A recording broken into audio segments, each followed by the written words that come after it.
A quick disclaimer. Opinions of host and guest do not represent the views or opinions of Functional Movement Systems. Always consult your physician before beginning any exercise program. This general information is not intended to replace your healthcare professional. Welcome to the Movement Podcast. This show is all about movement. We tackle it from different angles, bring on guests, answer questions, go on a few tangents, and give practical advice, giving you guys a better idea of how you can optimize the human body to be the best it can be. Let's preview what's coming up in this episode. For part 2 of our season finale, we continue the inspiring story of Steve Cairns. Steve suffered a stroke and had brainstem surgery in the spring of 2017. He elected to rehab himself with astounding results. This week, Gray and Lee join in on the conversation. We discuss Steve's military background, what it means to live your rehab, how his approach differs from the classic model, and why it may give hope to similar patients seeking alternatives. So let's get going with the Season 3 finale of the Movement Podcast, powered by FMS.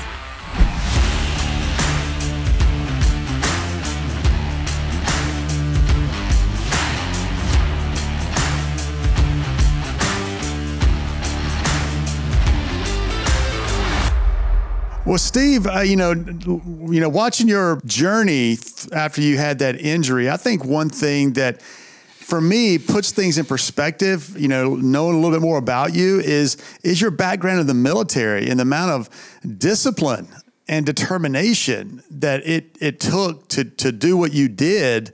I think a lot of that had to come from your training in the military. Is that right? Maybe give us a little bit more background on that area. Yeah, I would say it's fair to say.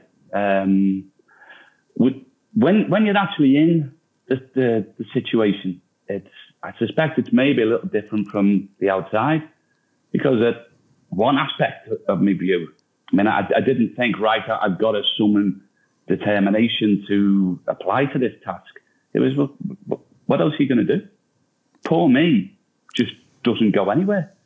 The sympathy's nice, I suppose, but it isn't going to change your situation. I suppose one thing which the military training does give is that if you're faced with a problem, the first responsibility of ownership and attempts to the solutions is yourself, and that was where it was. There was a whole, the story and the background that put me in that situation was sort of quite unique.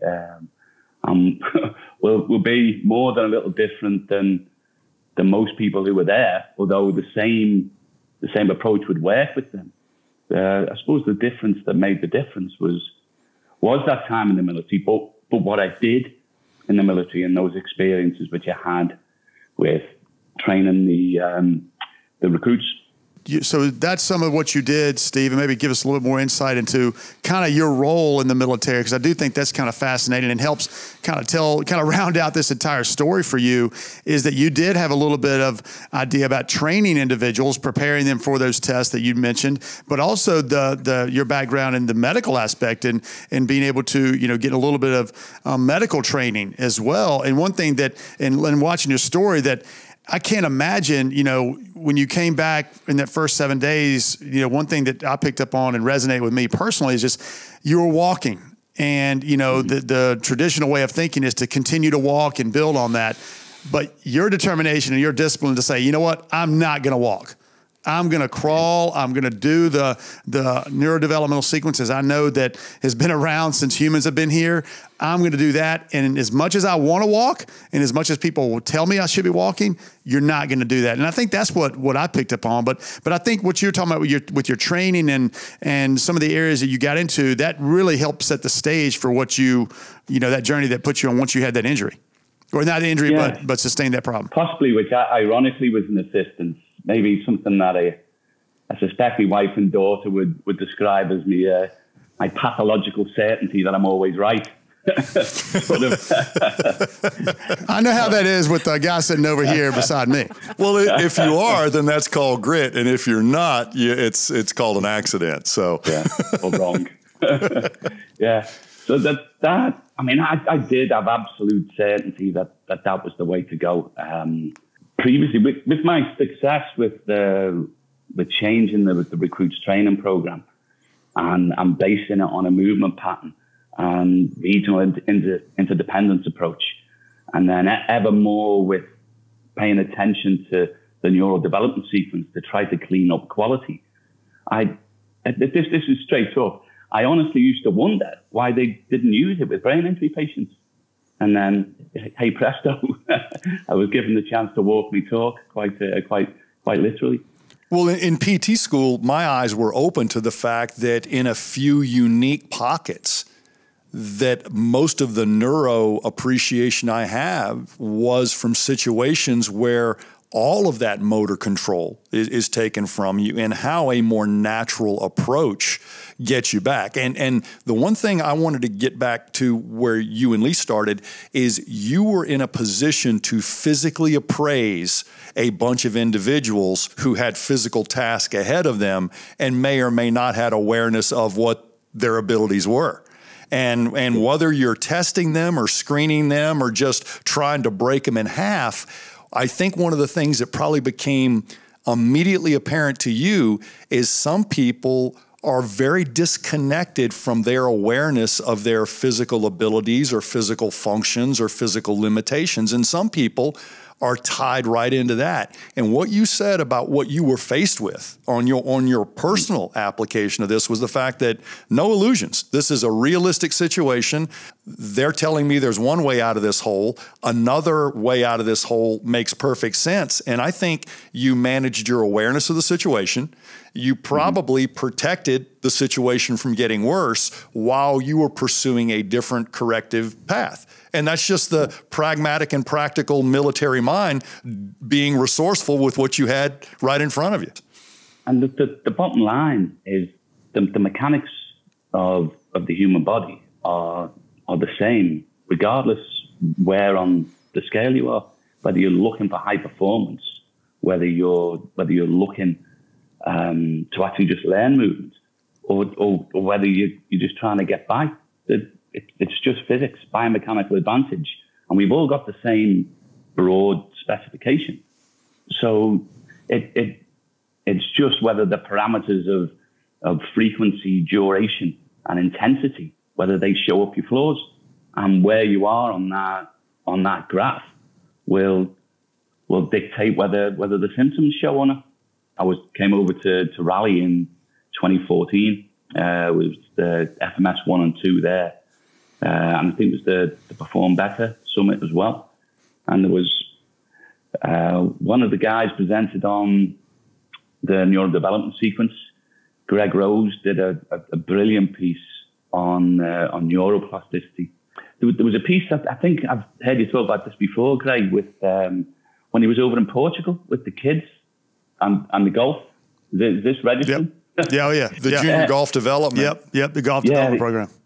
And he had the videos he had of them and their movement literacy. And this is something which came into acute focus with my more recent rehab of the brain injury patients, of how somebody's movement skills actually is reflected in how they view and see movement. In the earlier days, before I was using Zoom for the rehab, I would send a video of what I would like them to do, and they would send one back, and I would critique it that way. And I would send a video, and then what I got back, it would look nothing like it. Now, obviously, the guy's got compromised movement skills, but where I'm trying to talk him through what he needs to correct, they were thinking that what he was doing was exactly the same. I'm sort of, how can you see that and understand it like that? But the way the brain works, it doesn't just see what is. It just sends a load of input into the software up there, and that works with all of your life experiences to that date, and then results in meaning and understanding. And these people were doing the drills, thinking that they were moved perfect, but it's unrecognizable. Well, since media presents so many images on our phone and on our TV and every other screen we look at, for the first time, probably in the history of humanity, we are the, how can I say, in the bleachers. We still watch movement. We're attracted to movement in sports and dance and arts. So we consume a lot of movement information, but we don't move a lot. So it's very easy to be lulled into the thing that you could probably run just like they do on the Ninja Warrior course, or you could do this. And I would venture to say that many times when people are doing these extreme feats in exercise, whether it's in a box or a fun run somewhere in the mud, people have been consuming movement information. They have no idea they can't, and the injuries are at a poor forecast of ability. Not that the course was dangerous or unsafe. It's people don't have any benchmark to gauge themselves to really calibrate that awareness to the level of obstacle they're getting ready to consume. Well, I think kind of talking, just getting it into exercise, Steve, and I want to get your insight on this as well. Take something as simple as a squat. When you tell someone to squat, they think they're squatting right. Like they don't understand that they're not doing what you're asking them to do. And this goes kind of, Steve, to your point, is that they are assuming because they don't know if their butt's getting low enough. They think their butt's getting low enough because their head's low, but they're using their back to do it, right? And I think that's the mentality of a lot of people. And that goes back to what kind of where you are in your thinking, Steve, of, okay, we can't force this person and I can't talk them into squatting better. In essence, Steve, you got to get them down on the floor and train them to stand. And it's no different than what you need to do in the weight room than what you had to go through, because that's how the brain works, right? Yeah. And that was one of the big breakthroughs in the productivity of the work I've been doing with rehab patients was the use of Zoom. So you can do some real-time remote therapy with them, and also sort of shut up and coach, as Greg would say. Getting around the use of verbal cues all the time, and getting someone to understand that I can't cue you into squatting better if you don't understand you're not squatting. I mean, how kind of give me your thoughts on that, Steve. There's an interesting alternative sort of perspective on that for the brain injury patient, in that what works, unquestionably the best is living your recovery. That's the way we all learned movement in the first place. The movement was by discovery, but also through solving movement problems. So rather than teaching somebody and giving them kneeling drills, which I still do, the best application of that is if they see something across the room that they want, say the television control, they crawl over to the television control, and then in order to free up the hands to do something useful, they come up onto their knees. Now, that is being informed by their environment and by the task. And their neurology engages with the task immediately, and they sort of, they get out of their own way. You said it perfectly. You said live your own recovery, and it is something you have to embrace. And when people convert what you just said to a package of sets and reps, and they don't understand that you did just do a tall kneeling chop or you did do a half kneeling chop. But I think as long as, and the word neurodevelopmental sequence, neuroplasticity, all these words that come together are really a summation of those postures and patterns that occur between a time in your life as an infant when you have very poor movement control to the thing that happens when you have very, very independent locomotion. The only obstacle you need is those postures and patterns till you're on your feet. And then if you want a resistance band or a kettlebell or something hard to do, then we will introduce obstacles that you must locomote over or manipulate. But if movement is the obstacle, if transitioning from crawling to half kneeling is the obstacle, don't keep adding shit to that. Don't keep selling me equipment for that. Let that rough board sand the other rough board. Let your mobility barrier, your stability barrier work against each other at a manageable thing. And there's another thing that's very important about the neurodevelopmental sequence, rolling to crawling to creeping and on up. All right, hold on. What is the neurodevelopmental sequence? You said it really quick, but I think that's something, because Steve has mentioned it, you mentioned it, neuroplasticity, neurodevelopmental sequencing. What is that? Because it's not new. It's been around. Okay. If you're a baby on your back, what do you got to do to crawl on all fours? You've got to basically be able to roll over, and most babies will gain competency rolling in both directions, because rolling in both directions sort of syncs up the left and right side of your body for reciprocal crawling. That means the opposite arm and the opposite leg move in unison. This sets you up for gait, but you're not upright yet. So you're going to go through squatting, tall kneeling, and half kneeling to get there. And once you get upright, you're going right back down. But if you watch a toddler walk, they don't swing their arms. But by the time they're walking independently, that arm swing is just as synced up as that crawling arm sync with the leg. So everybody that's seen a baby struggle in each of these phases, and then has all of a sudden seen a 2-year-old walk better than their parent, that's the developmental sequence we're talking about. It's undisputed, and it has milestones, and the entire planet agrees on that sequence, whether culture or climate or anything influences it. The funny thing is how much opinions change right after that. This is how we develop kids. This is how we develop kids. This is how we, develop things. But we acknowledge that the original operating system of humanity has to have those postures and patterns. Everything else we download after that is an app. When does the app ever get to erode the operating system? And so if I had to summarize the word function now, 2021, it is the innate human ability to adapt. And if you don't own that operating system, you're going to have a harder time adapting if you do. So you actually need musculoskeletal plasticity, mobility and stability, to inform neuroplasticity, because rolling has a lot of sensory information. Your whole body's touching the planet. And a little bit of motor information, turn your head, turn your hips. By the time you're crawling, you have less contact with the environment, hands and legs, creeping or whatever. Every stage of development, you have less sensory input and more motor work to do. Why did they ever try to start Steve walking when he needed way more sensory information, and he had no chance of a concussion crawling around his house? Walking like you did in some of those videos, as your experiment proved, you had a big time, a concussion on top of everything else you had. Didn't make a lot of sense. Nobody's going to get a concussion crawling. So there's a safety element built in. There's a sensory-rich environment built in when your whole body is in contact with the planet, as opposed to just your heels and toes, because you're doing a lot more motor than sensory then.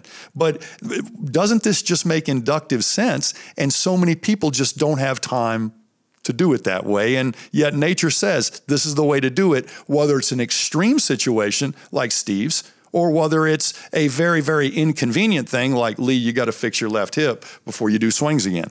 The extreme informs the mean in many cases.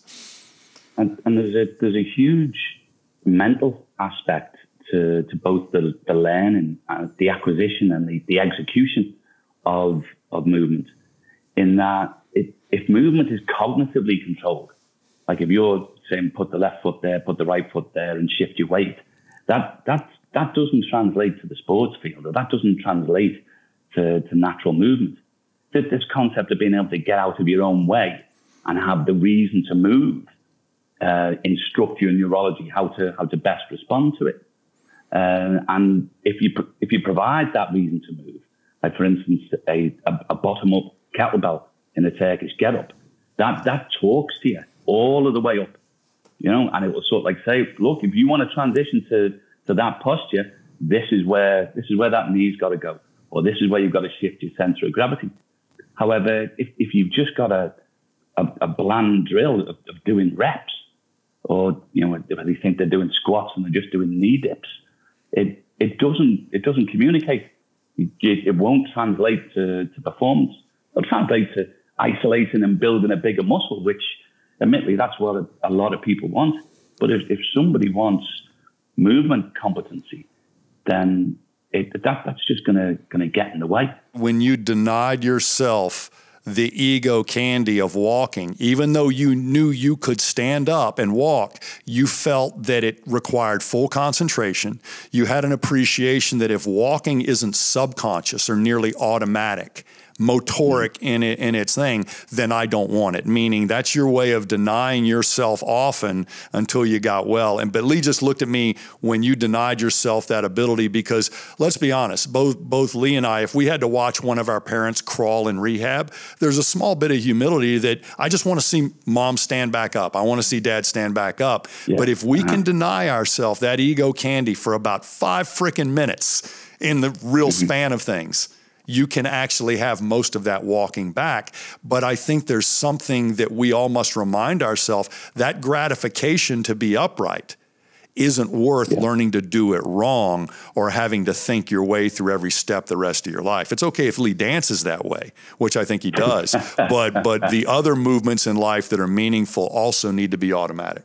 I don't even know if Lee and I wouldn't keep dipping our toe in the water of walking every day, thus reinforcing the mistake. But the grit and the perspective it took you to stick to your guns and say quality before quantity has rewarded you far more than anybody could imagine. I think that to me is part of the argument of why most people can't do what you did. You know, and we're not certainly suggesting this is the right fit for everyone, right, Steve?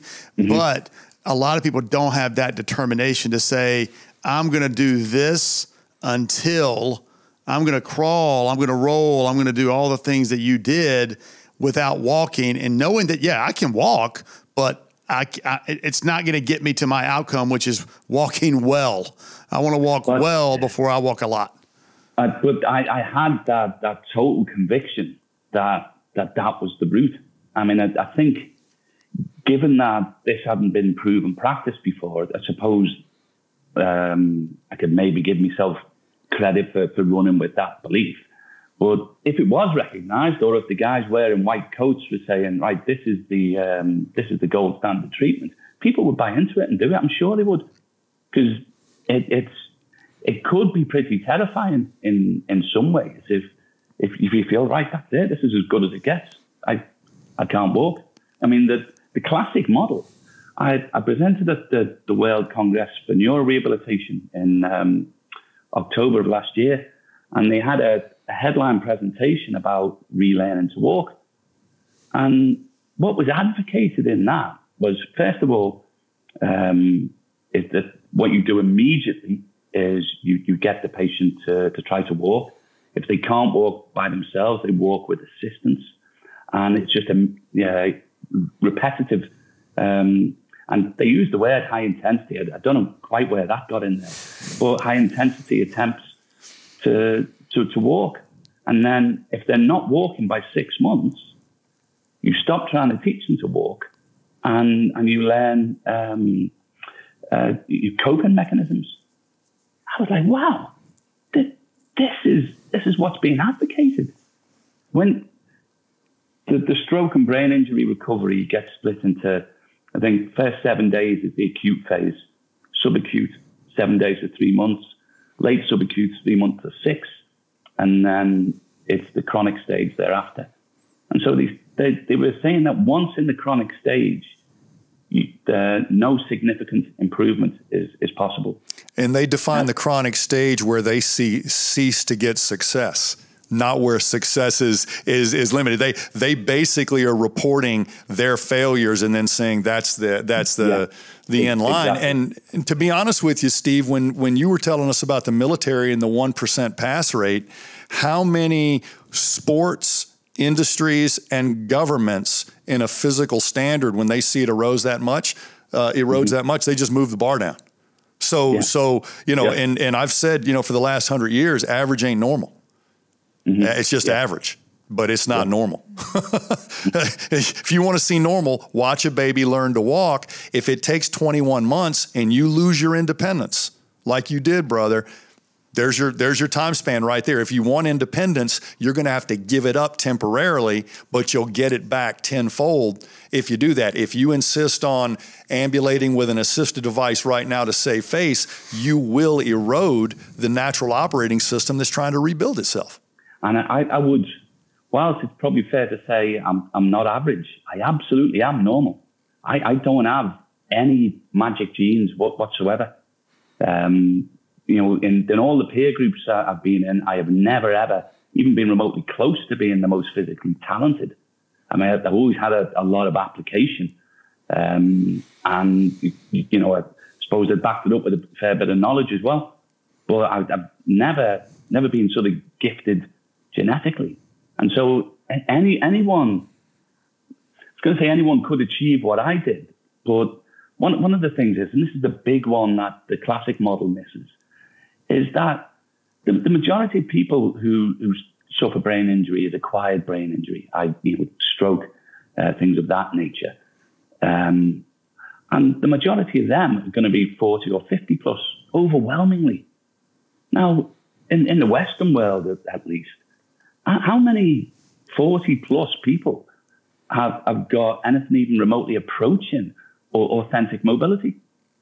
No. They don't, and that's one of the things where I know a lot of professionals may listen to your story and say there's absolutely no way I could do this with my patients, but let's think about what's going on. How many risk factors did you go into your stroke with? Your BMI was probably favorable compared to average. Your balance and your movement screen probably weren't bad because you were the kind of guy that looks for weaknesses and at least manages those. So when we look at all the musculoskeletal risk factors that some of the moves that you had to do were taken off the table because you were already, I would consider, a physically healthy guy. You didn't need to be a specimen, but you also didn't have major mobility, balance issues. You probably didn't have musculoskeletal pain beyond that thing. So you actually had an injured brain and a fairly good body for your age, which made this possible. If you have somebody that's already got a total hip by 40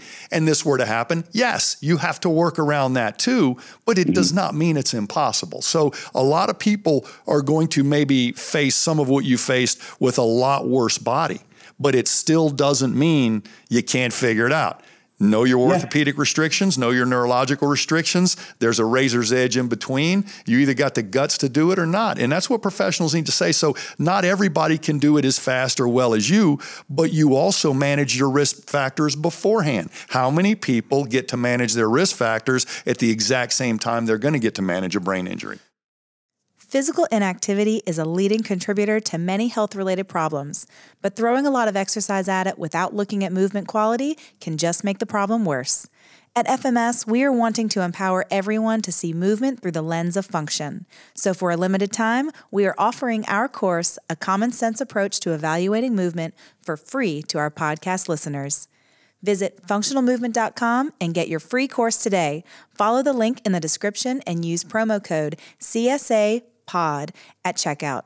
That's CSAPOD. Now let's get back to the podcast. So Steve, what you're talking about there, the classic model doesn't even consider what Gray just talked about either, right? I mean, they're just saying this is what everybody's going to do, no matter whether you were coming into it with, obesity or, total hips. This is what you do. They just treat it as a software problem. They don't treat the hardware at all. Now, everyone would talk about, I've lost my balance, and talk about balance as if it is a singular and an isolated either skill or component. Balance is enormously multifaceted, but one of the staple diets of it is structural integrity. Now, if you haven't got the mobility to get that structural integrity, then you're pushing the ball uphill already. But then if you've got compromised neurology and you haven't got the mobility for structural integrity, you're just making it harder. Exactly, because as we know, when you're doing what you did, you're actually changing behaviors because you've got very almost reflexive behaviors that you've got to overcome. And it's conscious before it becomes subconscious. But we all know that perception drives behavior. So if your perception is skewed, If your perception is transferring pain, this position's painful, this position's impossible, this position has a barrier or a mobility wall, this position feels very unstable and it scares me. Well, if these are all your perceptions, how are you going to change your behavior? So if perception drives behavior and we don't have time to get you comfortable and mobile, how are you going to feel anything different than you're already responding to? And we can't change your responses. So, you know, going into your next life crisis with a little bit more function means you are going to be more adaptable by default because you're demonstrating the original operating system of adaptability. And if you've lost some of it, reclaim it and quit asking sets, reps, and weight. Get the movement. And one thing I realized as far back as Athletic Body and Balance is I never was satisfied telling people a corrective was a single station exercise. You're wobbly on this foot, we're going to do balance exercises on this leg. I was never satisfied with that. I always wanted something that looked like a sun salutation, a Turkish get-up, or all the stuff I did with the Reebok core board in Athletic Body and Balance. I want to see you blend together posture and pattern. Postures are your starting and ending place, and patterns are what's in between, in an elegant way to move your spine from horizontal to vertical a few times. That's how I run the circuit board. It is nice to have all the circuits in line, and it's nice to have all your wires soldered up. But if you don't have time to run the circuit board, what'd you do all the other stuff for? So that's, I appreciate that transition of posture and pattern. And I promise you, Steve, I don't know what you saw when you first got to engage with some of the people that were on your path through Zoom. But if you truly want to assess movement and want them to get a thing, don't ask them to hold half kneeling. Ask them to transition from quadruped to half kneeling. They will experience the hiccups they need to feel because when they see you transition, now there's a time and smoothness factor, whereas they think they're going to plank in quadruped and do what you did. But there's no way they can deny they didn't get from point A to point B the same way you did. So a lot of times I will use a transition between two postures to really show people their problem. And believe it or not, that was some of my original thought when Lee and I are bouncing movement screen ideas off of each other and the other guys in the clinic are. The deep squat's undeniable. You put a stick over your head, you're either deep squatting or you're not. And you can't will yourself 1 inch deeper than your subconscious mind or your perceptions will let you go. So I love putting you right up against that thing because if you can't overcome it, we just move down a level. And if you can overcome it, I'm going to ask you the next thing. But one of the other things I heard you say during your rehab process, the visits you had in home by, I think, the rehabilitation person, they didn't really have anything to add because you were so far ahead of the game. The very first thing I'd have done is just said, oh, the developmental sequence. Okay, what's the next phase? Let's me and you push it together. I'll be your safety. I'll spot you today. We can actually force use paradigm. But the fact that somebody with training didn't even see the potential in your next phase of challenge, it's right there. We all had to learn it to get the degree. Why can't this be applied to this man? Yeah, they just had a cup of tea and moved on to the next one. Yeah, they looked at you like a Rubik's Cube, like, how'd you do that? Well, and part of what you're saying, Steve, even with people who go into an injury that, such as you had, even if they go into that with limited mobility, all these other, health issues that, all you're saying is it doesn't change the process with which you would recommend. The classic model is not necessarily going to be any better for that person or necessarily worse. But all you're saying is that person is going to just take a little bit more time to work through. They've just got a couple of extra hurdles to overcome, but it still should start using the regional interdependence, the neurodevelopmental sequence that you went through, right? You can't teach a skill, or you can't acquire a skill in a range of movement that doesn't exist. And so if people haven't got that mobility, well, first of all, they should be starting with the skills that walking depends on. You can't just go straight to walking. That's like trying to build a 10-story building and starting at the 8th floor. So while they're working on the likes of rolling and breathing, getting the breathing patterns correct, they should also be working on all of their mobility. And it's not trying to turn you into a gymnast, because once again, I was in the middle of the bell curve, not average, but normal. I wasn't Cirque du Soleil. I mean, I had like just a nice sort of mummy bear, sufficient mobility. And so to get somebody to that stage, or even just to get them to a stage where it starts making a difference, where you can get some length in the hip flexors and maybe start getting the pelvis and spine more vertical, the difference that will make to balance and trying to keep the center of gravity over their base of support, you can make an enormous difference. But instead, they're just trying to walk and walk and walk and walk and walk. And then when they don't have any success, blame the patient and give them coping mechanisms. Another patient of mine, a guy who was a soldier in the UK, he's mid-50s, I think, and he had traumatic brain injury. He was in a coma for a year. And then I started working with him 5 years after he came out of the coma, which for that entire time, he came out of the coma, he tried to teach him to walk. That failed, no surprise. And then he was in an electronic wheelchair for the next 5 years. When I came to work with him, he was just a head in a bed. He was a friend of a friend who sort of spoke to me about it, and I couldn't be happier helping. And I got a friend of mine, Say Squires, who got him in working. He's a soft tissue guy. He started trying to work on his mobility. I started trying to teach him some rolling skills, and then we just followed the path, doing the Neuro-developmental Sequence, working on his mobility all of the time. And I think it probably took us, it was 11 months in, and this was last March, and we got him standing on his feet, self-supporting, completely self-supporting for the first time. And unfortunately, COVID came in, and he's up in Liverpool, I'm in Bristol. So I haven't seen him for the last year. And so I imagine he's gone a little bit backwards, just because he needs somebody else to help him with his mobility. Previously, he just had, apparently 2 neurophysios coming in to try to maintain him. God knows what they were doing with him. Just managed decline. Just give us a little more insight to just kind of describe maybe when you say rolling and when you say mobility. Maybe give us a couple examples of what some of those techniques would be.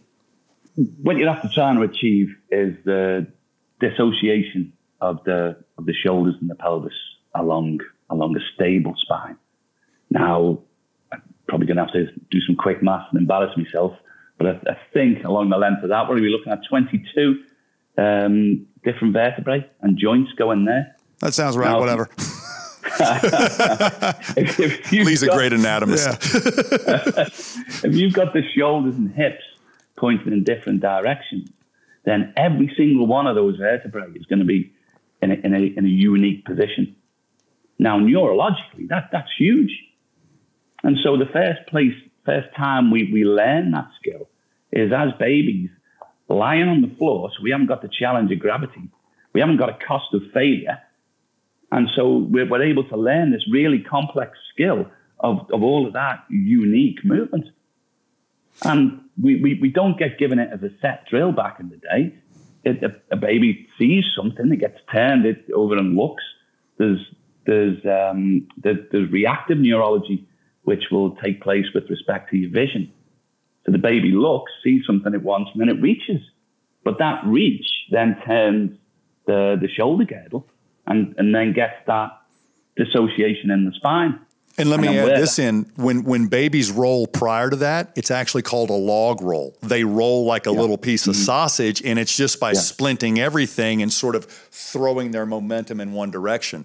But the elegance that you're talking about, that disassociation roll, is exactly what you say. The head turns a lot, the shoulders turn a little, and the torso turns a little, and the hips turn a little, and it's sort of everything is working in a sequence, but it's led by the bottom or the top. That move right there establishes single leg stance and reciprocal crawling and walking.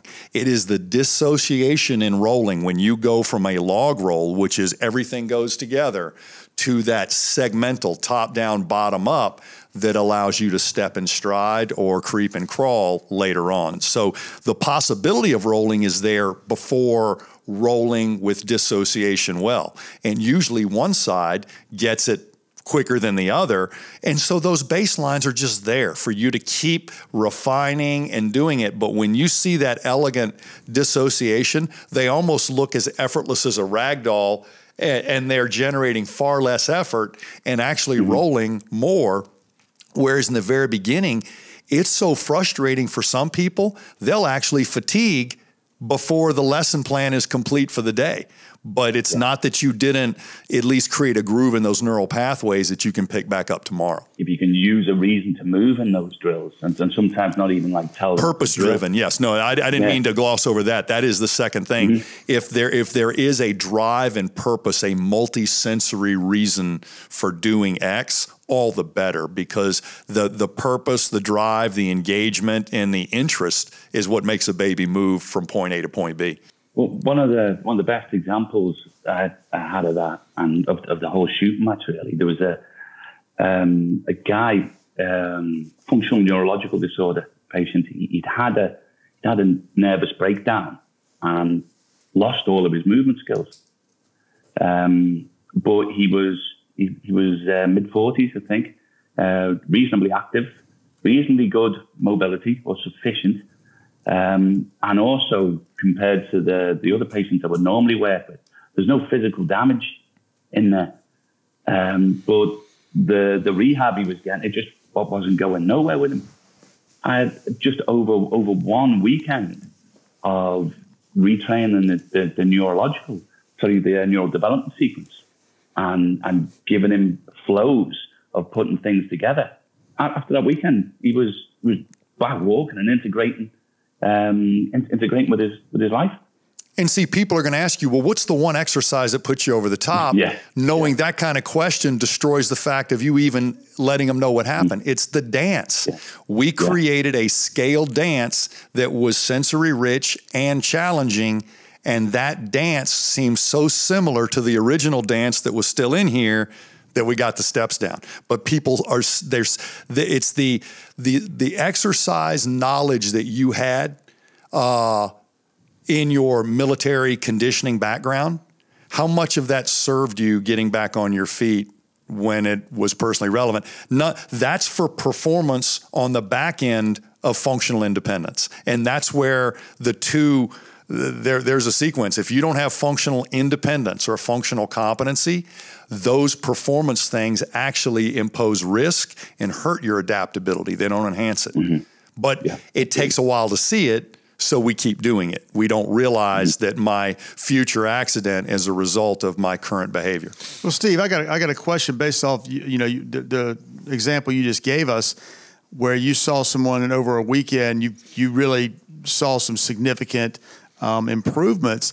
Is there a point, whether it was you personally in your journey or whether some of the patients you work with, where you see that connection, that light bulb go off neurologically where, holy shit, this person just got it, whether it's through rolling or crawling? Again, I'm not comparing what I've seen in my career to what you've seen, but certainly seeing these people who can't squat or can't stand on one foot, there's a point where everything seems to connect. Is that something that you've seen in what you've been doing? Yeah, you see that all of the time. It's something Gray always talks about, that awareness of what it feels like doing it wrong, and then the awareness of what it feels like doing it right. And most of the people I work with are long after the injury, so way past this supposed 6-month glass ceiling. And they usually come to me or hear about me because they're searching for something to try and improve, and so they've got all of this experience of just hitting brick walls. And then if you can give them something which then does turn that light on, and I mean, it can happen in any of the patterns, just depending on how far they're developed and what skills they've got. But the big ones for me are the rolling, and then also what the kneeling and half kneeling patterns, what that can give to them, and what doors that then opens as a result. And those are the two positions most void in modern exercise.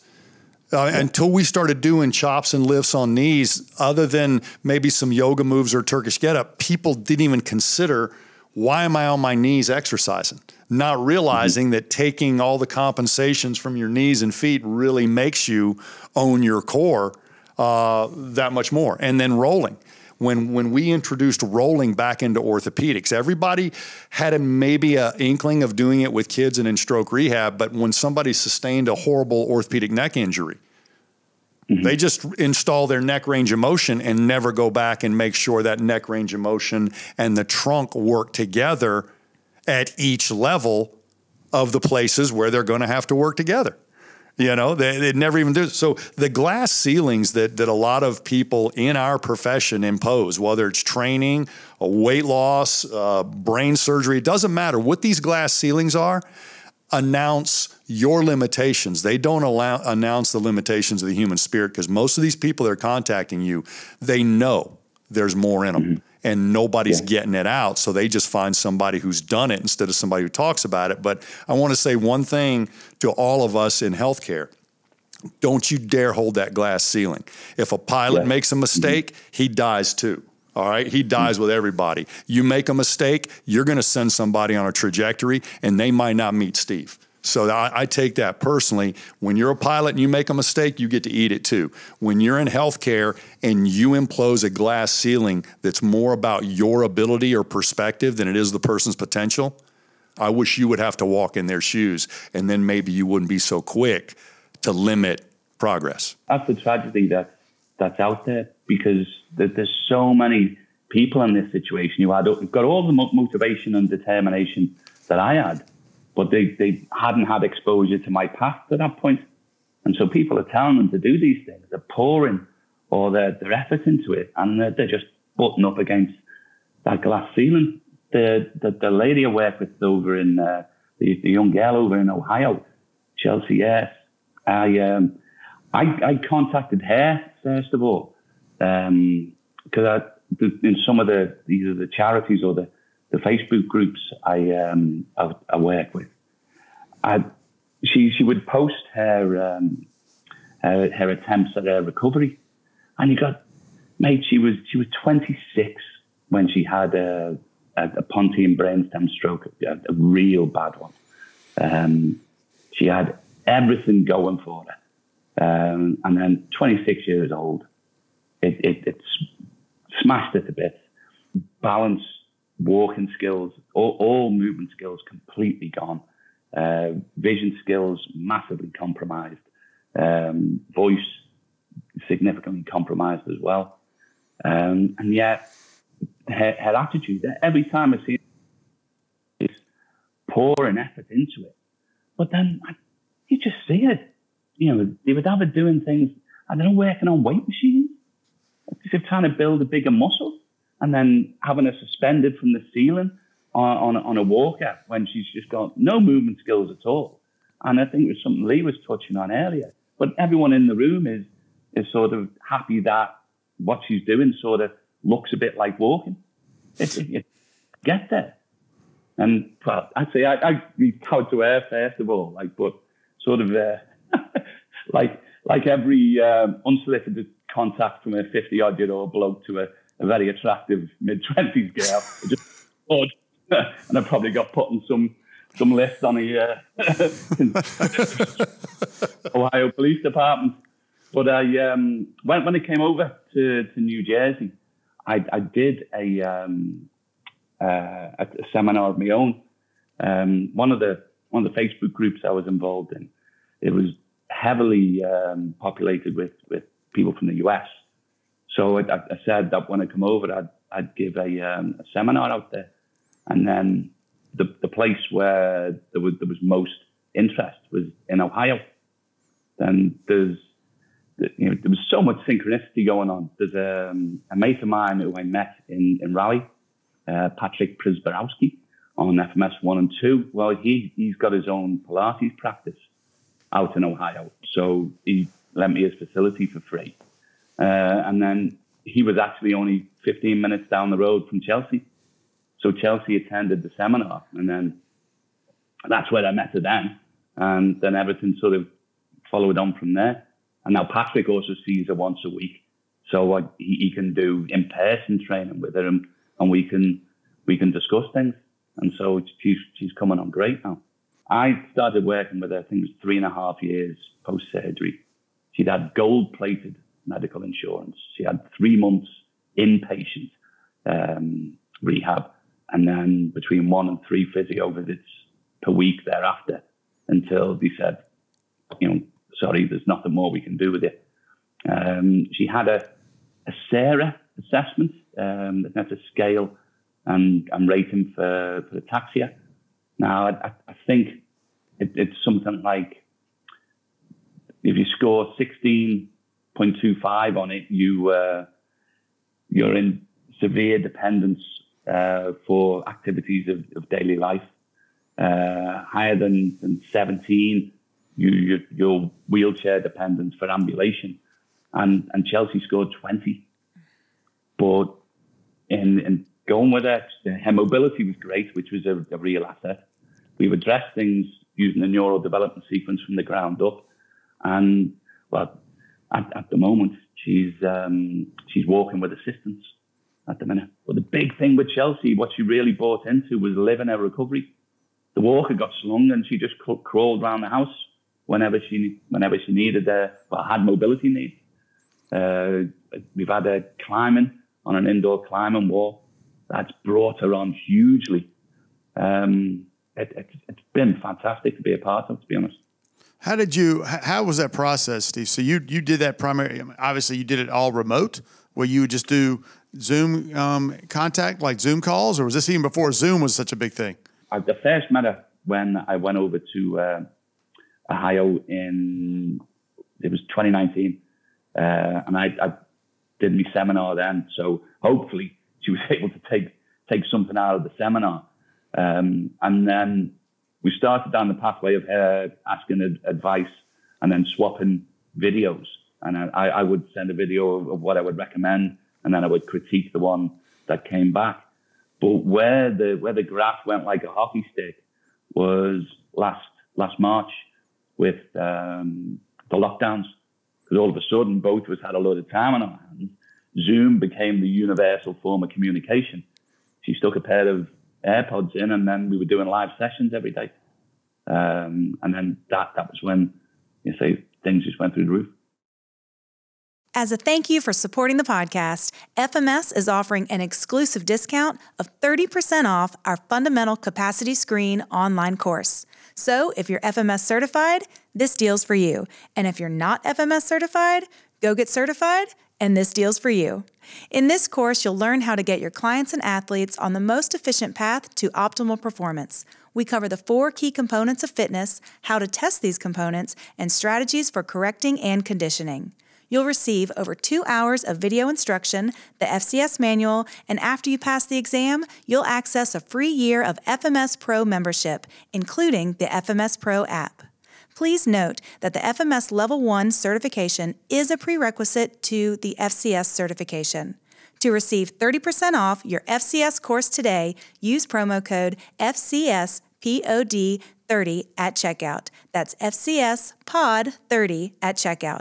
For more details, follow the link in the description of this episode and get started on your course today. Now let's get back to the podcast. Steve, one thing talking about with your situation, I'm sure, as well as the people you work with, there is no finish line, right? There is no, the medical model for these situations has put this ceiling in place, glass ceiling, as you called it. But once you break through that and they start seeing some progress, that's just the journey they're on. I mean, you're not going to, right now, all of us on this podcast listening, I'm sure you're still trying to make yourself better physically fit, more healthy. At that level, it's still no different. Yeah, absolutely. I mean, my recovery's, is still ongoing. It's 4 years pretty much to the day now for myself. And I still have deficits But it was quite a while ago that I stopped having a perception of it, not consciously, but stopped having a perception of it as rehab. It was just like forever. I've been, when I've been training, you're always working on one aspect of your fitness, or even trying to train or rehab an injury. And so it just become, I'm just working on improving my skills, just making tomorrow's me better than today's. And that also takes away any pressure of goals and milestones. It's you just keep working on making tomorrow's you better than today's. And that exactly as you say. Once you're there, you're not going to stop working on yourself. You just want to keep improving and improving, and that's where I am. I mean, sometimes I'll do try to assess things consciously if I'm not improving in the way I would either hope or might have expected. But having an expansive outlook on life, I think, is the best one. Lockdown shut all of the gyms, which was a heartbreak. But then I live 20 minutes walk from the Avon Gorge, it's got cliffs in there. I started solo climbing there last year. The weather was glorious, and that just started offering so much more to me recovery again, because it is all neurological. One of the deficits I would experience when I tried to run was that I would lose peripheral vision and I would lose visual acuity. I'm very much of the mind that it was linked to the amount of information that my brain could process at any one time. Multitasking was very difficult. When I got back in a car, that sort of used to create a lot of neuro-fatigue, but it would also improve me. And then whenever you improve yourself with a new skill, because every area of your brain gets reused, it pops out in an improvement elsewhere. So the climbing has been fantastic. My vision, which got shot to bits by the stroke and then the surgery, I had to have prisms in my glasses just to try to see straight. I actually got these fitted on Saturday. I had an eye test, and he said, "Yeah, your vision's excellent for a 51-year-old." So it wasn't 4 years ago, mate. Have there been certain setbacks, and what ways have you seen to work for you, as well as some people you work with, to kind of overcome those potential setbacks? I got a little bit carried away with me sort of rapid progress, and once or twice drifted into a little bit of capacity training a bit too early. My scapular range of movement wasn't great, and so I was doing some hanging exercises for that. And then I thought a great idea would be to, doing sort of scapular pull-ups to get that scapular rotation going. But when you've just had a 6-inch incision up at the back, it didn't play out too well, and that put me in a wheelchair for a couple of days. So that was a big one for me. Overreaching can be a bit of a barrier, although the obstacle being the way, neurofatigue will stop you going too far down one of those bad roads. Obviously the situation is a shocker, but as far as finding the right road, as long as you're running with the right philosophy, it will show you the way. It will be self-limiting. And what I've noticed about neural fatigue, and I can give you 2 examples that maybe a lot of people can tap into. I experienced after my neck surgery, I had balance and posture problems. I lost a lot of strength in my hands, and I had very poor balance, and I love stand-up paddleboarding. What I realized when I tried to get back to that was in a very small amount of time, I was just smoked. It wasn't that my shoulders were hurting or my low back was hurting. I was just fried. And I was reading that signal incorrectly. I was reading that as if it was metabolic failure, not that it was neural fatigue. You just gotta turn off all this information for a minute and let your brain recalibrate, reset, ingest new information. And I've noticed that, and you came to the FCS course, when we put people on that 6-position carry and they're walking around the room, most of them look worse at 6 minutes than they do at 10 minutes. And that because it takes them 6 minutes to let go of their fitness image and 10 minutes to say, I can carry this any way I want to. I just got to live for 10 minutes. And all of a sudden, subconscious takes over. But I see that neural fatigue happen quicker when you try to force something. If you just let it happen, it's still coming. But if you recover from it, you get your sleep, you hydrate, you maybe downgrade your movement expectations the next day, it'll come right back. That neural adaptivity is so much quicker than the physical adaptivity. That's why they say some of your greatest strength gains in a new movement pattern will be in the first 4 to 6 weeks, even though we can't tell from a tissue biopsy that your muscles are any different. So this neural adaptivity has to happen in a well and organized way, because you don't want the physical adaptability before that, because you will form your body incorrectly. And so many people have sought that physical transformation before they can demonstrate that neural transformation, and you're going to get exactly what you're asking for. Really strong hips that don't move anymore, or, you know, a really big chest that robbed you of 30 of your shoulder mobility. So, you know, if you get on that approach and you don't let it happen the way it's supposed to, and neural fatigue doesn't have spot soreness anywhere in the body. It is a general, I just got to get off my feet. And once you know how to read that signal, it's refreshing to know, wow, I maxed out my brain today. And nobody does that anymore. They max out their body every time they go to boot camp or their favorite gym, but they never max out their neural capability, because they don't get on the razor's edge and accept success and failure the way it was designed. And what I've found as well with patients, that when they come out of a period of neurofatigue, their skills that's usually the bit which marks a step change up in their movement quality. It's it's a learning process that they're taking on board.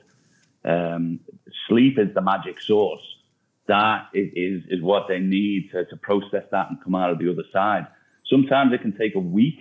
You know, sometimes it can just be as little as a nap in the afternoon, and then neurofatigue's gone, and they've got a little bit of magic. But that thing, as you say, it is a global thing. Like someone's just taking the dilithium crystals out. And I've also found that sometimes you can refresh the palate, so to speak, by going back to an earlier activity and maybe taking a more rhythmical approach. No, so if that's listening to music and rolling, it doesn't matter what it is, but when you're coming out of neural fatigue, if you will go back to something super simple and somewhat rhythmical, that actually refreshes just like sleep and hydration does. So just think about what you were working on the week before that you don't think you have to revisit. This is when you revisit it. And not only should it be there, but deepening those grooves while you're not overstressing actually reinforces it more. So to me, that I don't know if you have little suggestions like that, but usually dropping back and or making it rhythmical helps. So that's what sort of intuitively done something similar to that, in the way that when we're hitting those, they do go back to the more straight, less complex primitives, and just try to mark time with them till the neurofatigue is past and we come out the other side. For me, Steve, what I've done is, after I got through a lot of my developmental positions and had my neck and my balance and my posture and everything, I didn't get too heavy into trying to get strong again. I tried to get coordinated with Indian club training and just some challenging myself on a balance beam. And now my Indian club is my default rhythmical reset to get both hemispheres of my brain working together, but to also put my neck and trunk and core, because most people think the Indian clubs, I got to stand still. You can add steps and stuff to that. So that's been mine at the level that I'm working. But a lot of people are like, what are you doing? I'm like, same Indian club stuff we put on the video 3 years ago. It just gets smoother, but that ends up being one of my refresh days when I'm feeling sore. You'd think I'd go into a foam roll or stretching, but I actually go into that rhythmical neuro-rehab. We just call it Indian clubs because it's sexier. It's funny you say that. You actually bridged the gap for me back in 2019 in New Jersey with introducing me to Indian clubs. At that stage, my slow time movement quality, and even doing the thing about the Turkish get up, all of that was there. But I couldn't bridge the gap to more dynamic movement. Running was still beyond me. Skipping again was that bit out of reach, and I was trying to find how to cross that gap. And the Indian clubs was exactly that. With some of the hip hinging movements and getting rhythmical with that started giving my neurology the ability to control powerful movement, but integrate movement, with movement being the key rather than the power. And then that's then translated up to a number of things. I mean, table tennis has been a real asset, just for its speed of mind as much as speed of body. I'm glad you brought that up too, because when we train in yoga, in the Turkish get-up, and in many of the ground-based movements, you are trying to teach your brain to make appropriate tension. But when you play table tennis or play with Indian clubs, or get on a balance beam, you actually have to dump tension. Meaning you got to let go of tension so you can feel more. And you've seen the two fighters, the one that is really stiff and ready to take a punch, and the one that's just dancing around, and you know what's getting ready to happen. And so you can't play table tennis and be stiff. You can't do Indian clubs and be tense, and you can't get on a balance beam thinking you're going to control the beam. Right? You got to listen to what the beam tells you to do. So I do think in the early part of gaining our independence, we need to learn to preload tension. That's exactly what Pavel did when I learned kettlebells. He's going to make the kettlebell feel lighter same day, preload some tension. But I think it's equally beneficial at the right time and place when you have enough mobility and stability. Dump the tension and see if you can still hold your posture. Dump the tension and see if the pattern is still there. So I think that a lot of people get very bought into our message about making that tension, but they don't understand the other end of it. At FCS saying if you can't recycle that tension, if you can't go through those relaxation tension cycles, you will never have the elegance of what the human form can do. So building tension on the front is sometimes paramount, but then learning to let go of all but that which is necessary makes you quicker at the end. So, and it just underlines our movement quality is movement quality, whether you're right at the start of the curve or at the end and you're looking for top end performance. Movement quality is movement quality. So with all of your experience and your fantastic mindset when it comes to your recovery and spreading it with the world, how exactly are you going about that now? You kept mentioning clients. How is that working? You only need a small set of clients to take up a hell of a lot of your time with the neuro rehab. Because you can't go from the point of view of you see them once a week and then give them a suite of exercises. And, if they can do that 1 hour a day, because of their compromised movement lifestyle, I'd suggest the other 23 hours in the day are going to have a bigger impact. So it's with a small concentration of clients. It's all remote at the minute, which has been driven by COVID. We're just coming out of the lockdown here, so I'm hopefully going to get back in touch with Tommy. That was the soldier I'd recommended. But the World Congress for Neuro-Rehabilitation, that was supposed to be in Lyon, but I got deprived of a nice little trip by COVID there. And that was done online. I was hoping to try to get out there and, do a bit of evangelizing, but that wasn't the case. And then I sat in on some of these lectures. Like on that relearning to walk lecture, there's one of the top guys up there talking, and I tried to put forward in the Zoom chat, shouldn't we be looking at taking all of the hardware or the mobility issues off the table first before, we start looking at whether they can exercise in this movement. And, bless the fella, I think he was trying to humor me because I think he did everything but roll his eyes. And he said, well, obviously, before we start these rehabilitation techniques, will sort out mobility issues like a broken hip. I'm like, what? Broken hip? You know, what about an inability to get a vertical pelvis? But it's just not in the program. Well, the thing that I think most keynote people in that position don't realize is they never had to bet their life on what they just said. You did. Yeah. And so I'm going to take the guy that took the bet and won. I'm not going to take the guy that's making a projection based on a path he's never walked down. I appreciate the expertise, and I appreciate you reading me your success and failure rates. But that doesn't mean you get to put a glass ceiling on human potential. They never do. And I think to argue the other side, doctors have to be very conservative with their prognosis, or they'll give you false hope. But at the same time, this guy is making a statement that hasn't been completely vetted, and you actually just disproved. In reality, not in a double randomized blind study or something like that. You proved it, that what he just said doesn't exist, and many of the details that are important to you, he may give lip service to these things should be checked too, but who's going to check them, right?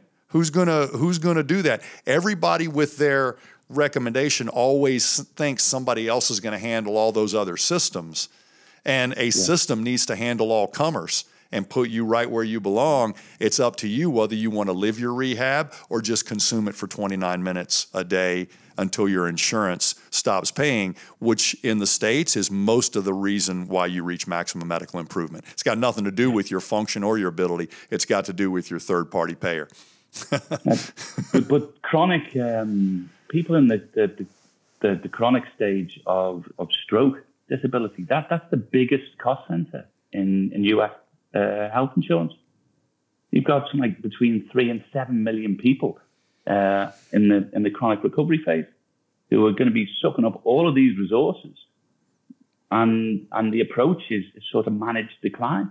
It's not about getting them back walking, and that model is statistics driven, and you know it's a reasonable position. Say, right, all of this has happened before, so this is where we should set our expectations. But for me, and maybe it's my knowledge, but all of the science points otherwise. Neuroplasticity is available from cradle to grave. It doesn't stop. So if that's the case, why the 6 months? And the answer for that is, oh, well, that's what's always happened. Well, yeah, because you've always done the same thing.